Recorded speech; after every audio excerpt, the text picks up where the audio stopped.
这次可还有人来帮？这女人现在跑出来干什么？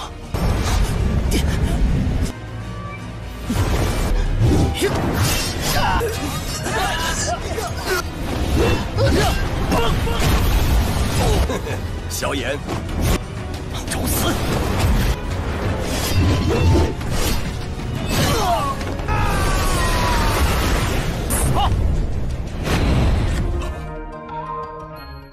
Hello guys, welcome back to KD Universe. Si Oyan nih bos, senggol dong.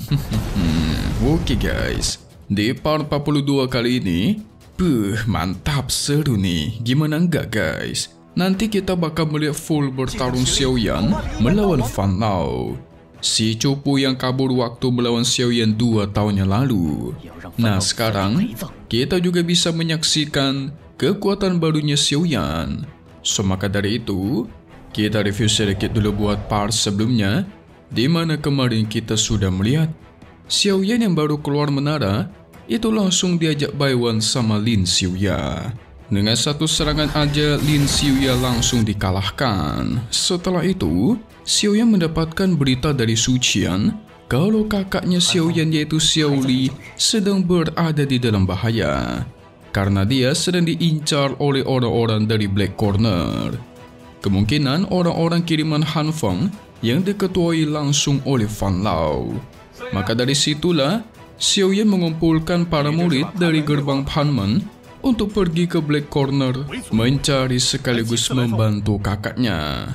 Tapi dia merasakan gelisah dan memutuskan untuk pergi duluan.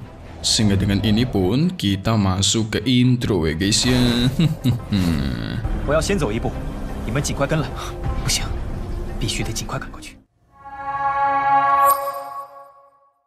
Di sisi lain, Xiao Li mendapatkan informasi banyak pasukan dari mereka yang sudah meninggal dan dikalahkan. Tapi musuh juga tidak kunjung mundur. Takutnya tidak lama lagi lawan bakal segera sampai ke tempat markas utama mereka.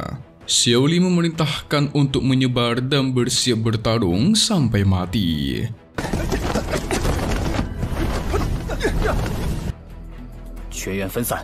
Sehingga semuanya pun menyebar guys.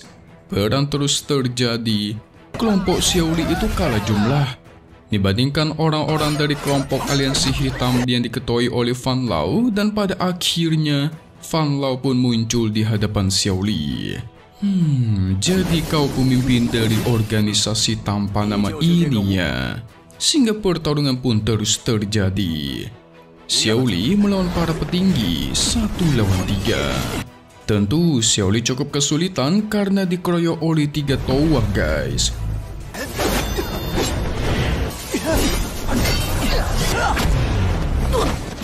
Apalagi ketiga petinggi itu menggabungkan kekuatan, membentuk wujud kepala kelelawar raksasa, sempat beradu kekuatan dengan Xiao Li dan menciptakan ledakan luar biasa.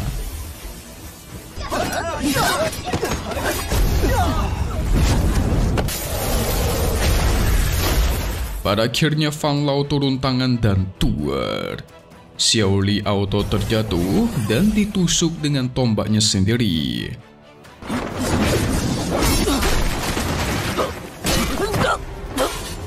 Sebelum Fan Lao menyelesaikan hidupnya, Xiao Li meminta maaf kepada ayah dan kedua saudaranya karena sudah gagal membalaskan dendam adiknya. Sehingga tombak Fan Lao dilancarkan untuk membantai Xiao Li. Dan Xiao Yan menahan serangan itu dengan api hijaunya guys. Tentu Fan Lao kesal dong. Siapa lagi yang begitu berani mencari masalah dengan aliansi hitam mereka? Sehingga muncullah Xiao Yan guys. Muncul langsung meledek Fan Lao yang seorang pengecut. Sudah 2 tahun tidak bertemu, semakin sombong aja. Xiao Yan sampai membahas kejadian 2 tahun lalu saat si Fan Lao berhasil kabur darinya. Tapi kalau sekarang mungkin tidak bisa lagi. Tentu itu membuat Fan Lao terkaget-kaget akan Xiao Yan yang masih hidup. Begitu juga dengan abangnya Xiao Li. Dia sampai bertanya-tanya, apakah ini benar Xiaoyan adikku? Yes, benar sekali. Dendam belum selesai, mana boleh mati dulu ya kan, kata Xiaoyan. Xiao Li segera menyuruh Xiaoyan untuk mundur karena Fan Lao yang di ranah Tohuang Puncak bersama ketiga anak buahnya di ranah Towang. Tapi Xiaoyan memastikan agar tidak perlu khawatir. Kali ini bakal dia coba urus sendiri, sekaligus mengurus masalah 2 tahun yang lalu yang belum sempat diselesaikan. Xiao Li yang terluka parah dibiarkan beristirahat. Fan Lao tidak sabar ingin mengambil nyawanya Xiaoyan, sehingga mereka semua pun bersiap mengeluarkan kekuatan masing-masing. Begitu juga dengan Xiaoyan yang tidak sabar ingin membantai Fan Lao. Namun belum sempat bertarung, tiba-tiba mereka merasakan kekuatannya super duper kuat yang ternyata itu berasal dari si Ratu Medusa. Hah? Mau ngapain lagi ini si tante ya? 这次可还有人来帮？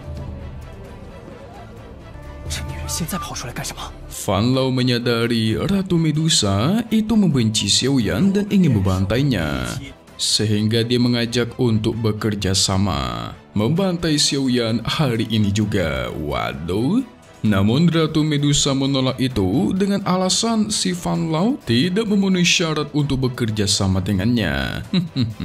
Malah direndahin guys. Fan Lao langsung menyimpan dendam. Dia ingin menangkap Ratu Medusa setelah menangani Xiaoyan.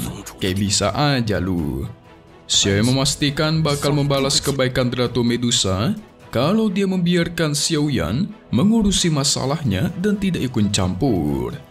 Bahkan Xiaoyan berani membayar dengan hidupnya di masa depan. Namun tuer,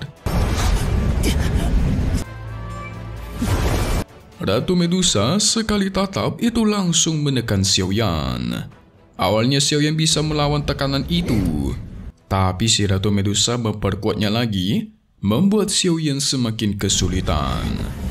Namun setelah berpikir cukup lama, dia melepaskan tekanan itu dan mengatakan, Xiaoyan, ingatlah, hidupmu adalah milikku. Ya iyalah, kan udah jadi bapak dari anaknya. Ups, Xiaoyan sempat mengira ini semua pasti karena si ular penelan langit yang membuat Ratu Medusa mundur. Dan dia pun pergi dari sana guys. Fan Lao dan kelompoknya segera menyerang ke arah Xiaoyan, tapi kali ini Xiaoyan mendapatkan kekuatan baru, yaitu pembakaran jantung guys. Ini merupakan teknik Fallen Heart Flame, tapi karena Xiaoyan mendapatkan apinya, jadi sekarang bisa digunakan juga. Sehingga Fan Lao dan ketiga anak buahnya pun langsung dibuat kesakitan, dan Xiaoyan membantai salah satu anak buahnya dulu.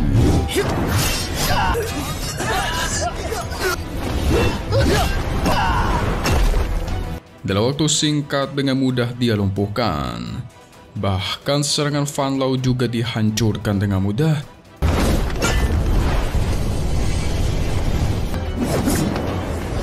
Tapi yang namanya pembakaran jantung begitu mengganggu, sehingga Xiaoyan berhasil melancarkan Octadic Smash tepat mengenai Fan Lao. Namun sialnya para anak buah Fan Lao mengincar Xiao Li yang sekarat. Untungnya segera muncul Le Qian dan Lin Yan yang datang membantu. Mantap.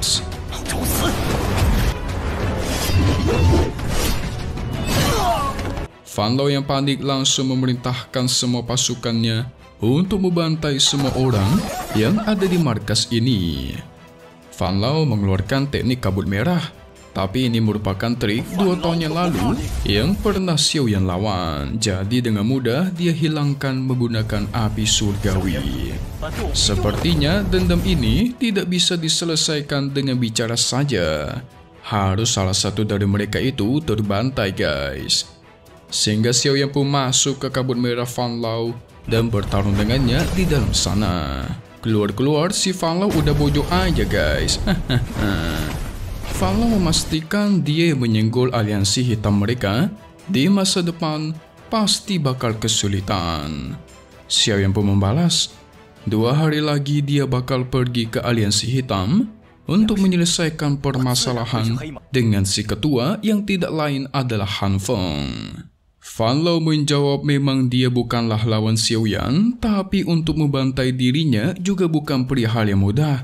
Sehingga Fan Lao menggunakan teknik kaburnya segera menghilang dari peredaran. Sebenarnya teknik ini sama dengan waktu melawan Xiao Yan 2 tahun yang lalu guys. Tentu bagi Xiao Yan yang pernah melawannya tentu dia tahu cara counternya. Mengira sudah aman, ternyata guys, Xiao Yan sudah berada di belakangnya Fan Lao.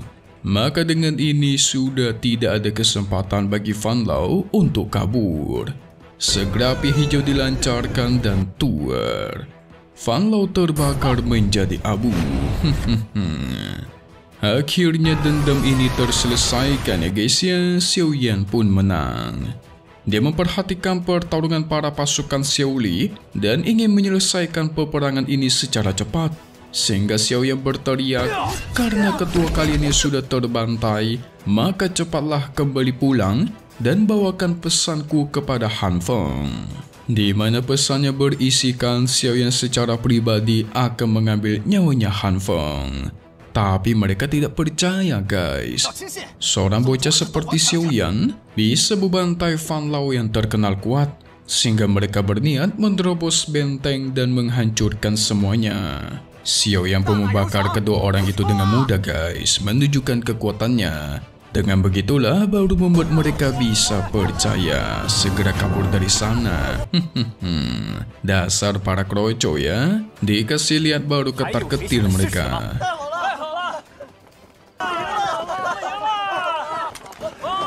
Keesokan harinya, Xiao Yan berterima kasih atas bantuan teman-temannya.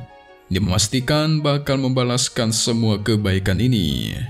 Tidak lupa Cia menagih janji diberikan pil enak. Tentu akan Xiao Yan siapkan. Linnya juga memastikan nggak perlu sungkan, mereka itu adalah teman. Yang penting, kalau gantian Lin Yan susah di masa depan, Xiao Yan tidak lupa membantunya. Ini namanya balas budi ya guys.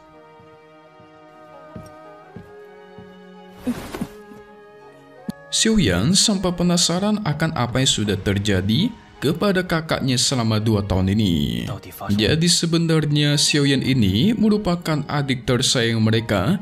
Bahkan kakak tertua itu memastikan adiknya Xiao Yan tidak boleh terlibat masalah.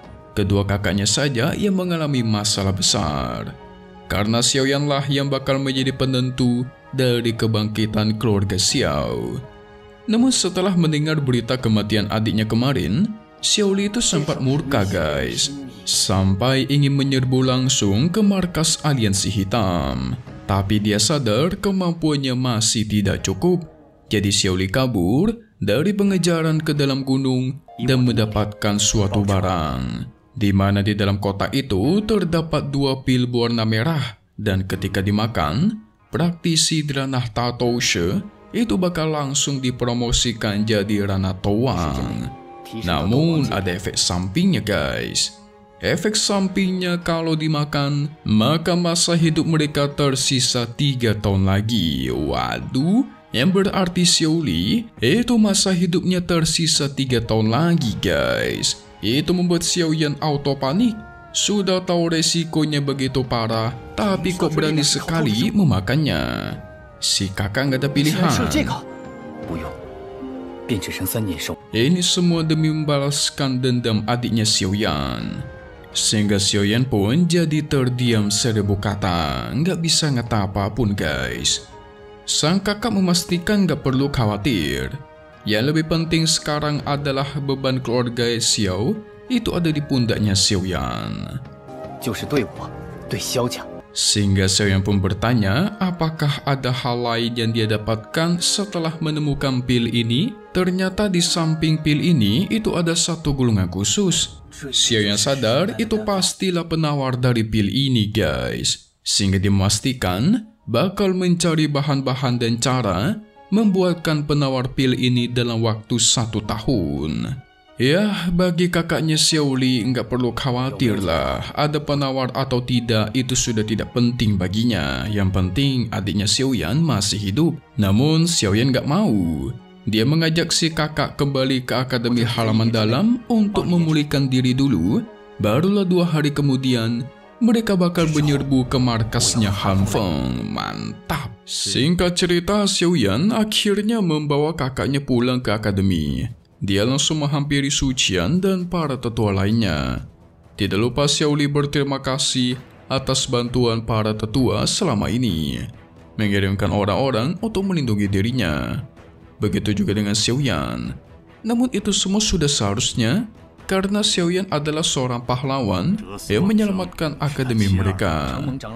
Hari ini mereka semua sudah siap untuk menyerbu ke aliansi hitam. Su Qian memberikan pidato menghancurkan aliansi hitam yang dibentuk oleh Han Feng, dan semua kejahatannya sudah mereka lakukan kepada akademi ini. Satu-satunya cara untuk menyelesaikan kebencian Akademi Qianan yaitu membuat Han Feng diadili di pengadilan, guys, alias dihukum. Waktu sudah tiba, semuanya pun akhirnya berangkat. Di sisinya Han Feng, para petinggi sudah berkumpul. Mereka mendengar berita dalam 2 hari ini, yaitu Xiao Yan yang masih hidup, ditambah Fan Lao yang dibantai habis oleh Xiao Yan. Tentu itu cukup mengejutkan semua orang. Han Feng memastikan semua orang di sini yang terlibat akan penyerangan akademi 2 tahun lalu itu pasti bakal diincar oleh Xiao Yan. Karena Han Feng tahu Xiao Yan itu tipe orang yang pendendam. Jadi si Han Feng bertanya, guys, ketika si Xiao Yan datang menyerang, seberapa yakinkah mereka bisa selamat dari tangannya Xiao Yan? Mendengar itu, mereka semua auto terdiam. Tapi di satu sisi, para petinggi percaya memang Xiao Yan itu kuat.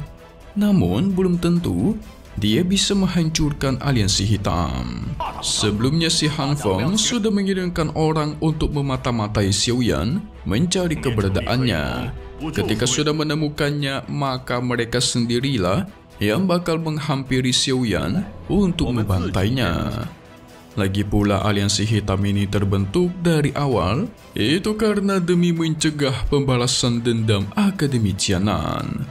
Han Feng juga ingin ketika Xiao Yan tertangkap, serahkan kepadanya dan biarkan dia sendiri yang urus. Untuk masalah hadiah bakal Han Feng kasih yang super duper bagus. Kalian pasti tahu kan kenapa Han Feng sangat ingin mengurus Xiao Yan sendiri. Yes, benar. Dia ingin mencuri teknik peleburan api lengkap milik Xiao Yan, guys. Namun tiba-tiba mereka menyadari suatu hal. Teman lama sudah datang. Yang tidak lain adalah orang-orang dari Akademi Qianan. Namun orang-orang dari aliansi hitam ini sombong sekali menertawakan Akademi Qianan karena selama ini, guys, setiap Akademi Qianan itu datang untuk menyerang dengan kekuatan penuh, berakhir dikalahkan terus-menerus. Hanya Han Feng seoranglah yang bisa merasakan hatinya berkobar ketakutan. Yes, itu semua pasti karena Xiao Yan. Namun mereka masih belum tahu Babang Xiao Yan sebenarnya ikut dalam pertempuran ini. Di sisinya Xiao Yan, mereka sudah mendekati gerbang aliansi hitam. Han Feng itu seorang kaisar pil. Semua orang sangat ingin mendapatkan pil dari dia. Itulah kenapa alasan si Han Feng dengan mudah membentuk aliansi hitam yang kekuatannya mungkin sebanding dengan akademi mereka. Han Feng 技能组建起能，那便好。大长老，那2个老家伙不过是皮。 Su Qian bakal melawan 2 bersaudara perak dan emas, sementara Xiao Yan bakal mengurus si Han Feng. Ternyata Xiao Yan juga memiliki pemikiran yang sama dengan Han Feng, guys. Jadi setelah berhasil menangkap Han Feng nanti, dia ingin mencuri api biru laut miliknya si Han Feng. Su Qian takut itu malah bakal membahayakan nyawanya Xiao Yan. Karena kalau dihitung-hitung, ini merupakan api ketiga yang Xiao Yan coba leburkan dengan api di dalam tubuhnya. Padahal orang biasanya cuma memiliki 1 api. Namun Xiaoyan tidak peduli, dia tidak pernah menyerah walaupun kemungkinannya sangat kecil. Tetua Suci menasihati untuk tidak bertindak gegabah dan mempertaruhkan hidup. Karena dengan bakat Xiaoyan yang luar biasa, sangatlah mungkin bakal mencapai prestasi tinggi dan menjadi sangat kuat di masa depan. Tetua Suci juga menitipkan pesan kabar kepada guru Yao Lao kalau semisal ada kesempatan. Hah? Tahu dari mana ini si Sucian? Yes, seorang Touchong seperti Sucian bisa melihatnya secara betul. Apalagi dia pernah melihat sosok asli guru Yao Lao sebelum pertarungan 2 tahun yang lalu. Jadi sebenarnya dia sudah kenal guys. Dan kerennya lagi, kepala sekolah mereka juga mengenali si Yao Lao. Suci memastikan agar tidak perlu takut. Dia tidak akan pernah mengungkapkan rahasianya Xiaoyan. Mantap. Tidak lupa Xiaoyan memberikan sebuah botol yang berisikan qi dalam menciptakan Angry Buddha Lotus Flame. Jadi nanti Xiaoli bisa menggunakannya dengan memberikan qi-nya ke dalam itu dan melemparkannya. Jadi kayak bom granat gitulah, cuman ini kekuatannya pakai touchi. Di sisi lain, tepatnya aliansi hitam, semua pasukan sudah bersiap. Han Feng juga berdiri di garis paling depan, seakan-akan menyambut kedatangan musuh tanpa takut. Xiaoyan dan pasukannya pun sudah sampai. Mereka langsung bersiap.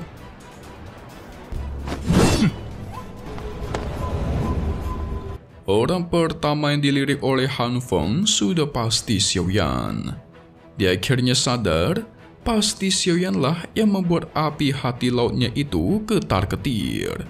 Namun ini cukup aneh, karena kalau dihitung dari peringkat, api hati biru laut miliknya itu jauh lebih tinggi daripada Green Lotus Flame miliknya Xiaoyan. Gimana ceritanya bisa menakut-nakuti api biru Han Feng ya kan?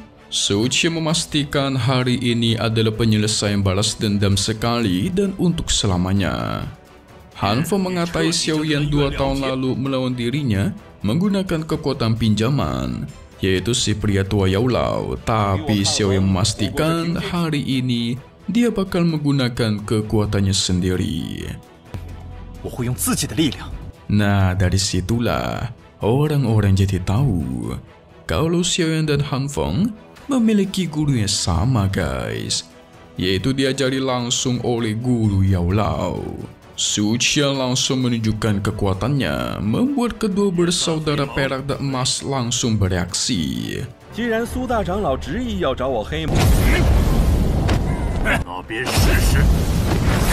Han Feng memberikan pidato, bakal memperlihatkan seberapa kuatkah aliansi hitam yang menjadi kelompok terkuat di benua Black Corner. Sehingga gak perlu basa-basi lagi, pertempuran pun terjadi.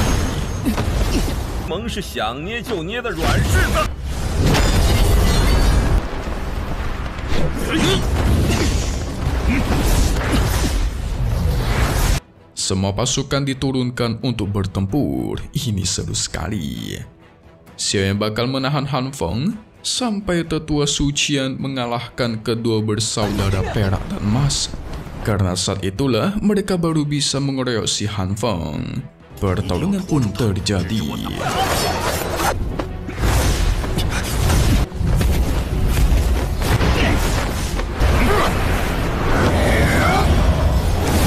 Xiaoyan membawa Han Feng ke tempatnya cukup jauh. Han Feng masih bertanya-tanya, kenapa dia tidak diberikan tank di peleburan api sama si Yao Lao. Kalau dia diberikan kan pasti bakal sangat menghormati gurunya sendiri. Padahal si guru Yao Lao melihat Han Feng seakan anaknya sendiri guys. Tanpa Yao Lao, mungkin Han Feng menjadi seorang yatim piatu yang tidak berguna. Namun si Han Feng tetap tidak terima. Dia yang tinggal lebih lama, berguru lebih lama dengan Yao Lao, malah Xiaoyan yang mendapatkan teknik peleburan api. Namun sudah seperti ini, Han Feng pun menawarkan bakal memberikan banyak sekali resep pil tingkat tinggi. Bahkan aliansi hitam sekalipun, kalau Xiaoyan memberikan teknik peleburan api lengkap. Tentu Xiaoyan menolak itu dan langsung mengeluarkan api hijaunya. Itu membuat Han Feng auto terkejut dia bakal mencoba menyelesaikan apa yang gagal dia selesaikan waktu itu, yaitu menghabisi nyawa Xiaoyan, sehingga pertarungan pun terus terjadi.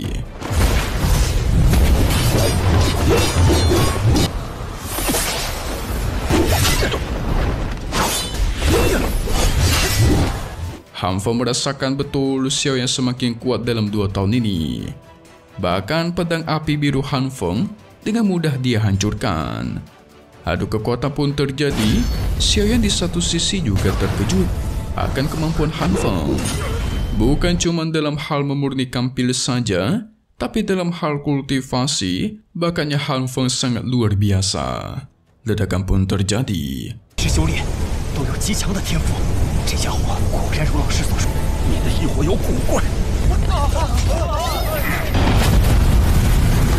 Yang ternyata guys, si Han Feng sudah hampir mencapai ranah Toujong.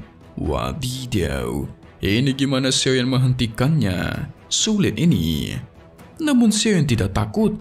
Ini mah masih setengah langkah untuk mencapai ranah Toujong. Masih nggak ada yang bisa dibanggakan, begitulah kata Xiaoyan.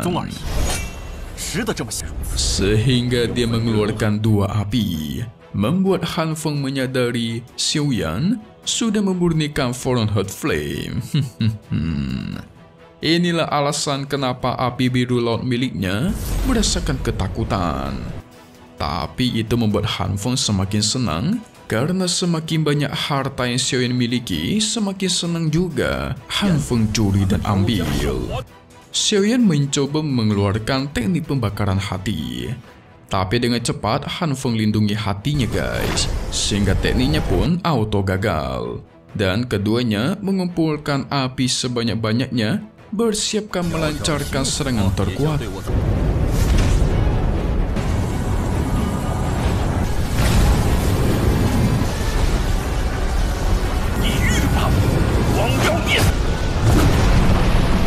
Singkat tuar, adu kekuatan pun terjadi. Dampak dari ledakan itu sampai membuat seluruh aliansi hitam bergoncang keras dan membuat mereka berhenti bertarung sebentar.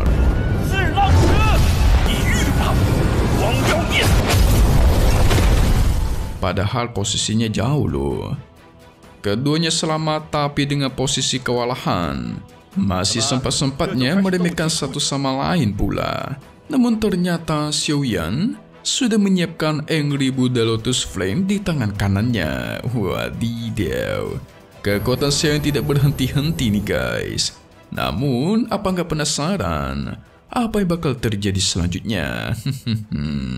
Karena bakal ada Ratu Medusa nih guys. Si tante muncul terus ya, seram nih. So, buat spoiler part 44 yang mendatang episode 45 di hari Minggu nanti, kita semua bakal melihat Hai Bodong, dia seakan-akan sedang bertarung dengan seseorang.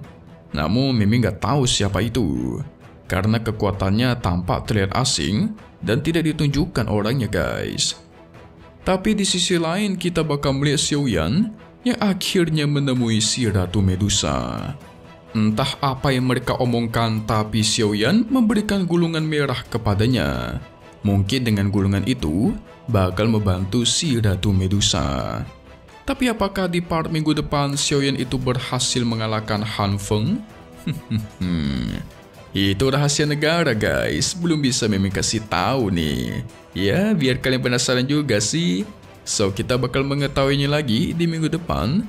Selesai dulu untuk part 44 BTTH Season 5. Seperti kata Mimin di hari Minggu, dan satu hal yang pasti yaitu hanya di sini guys, KD Universe.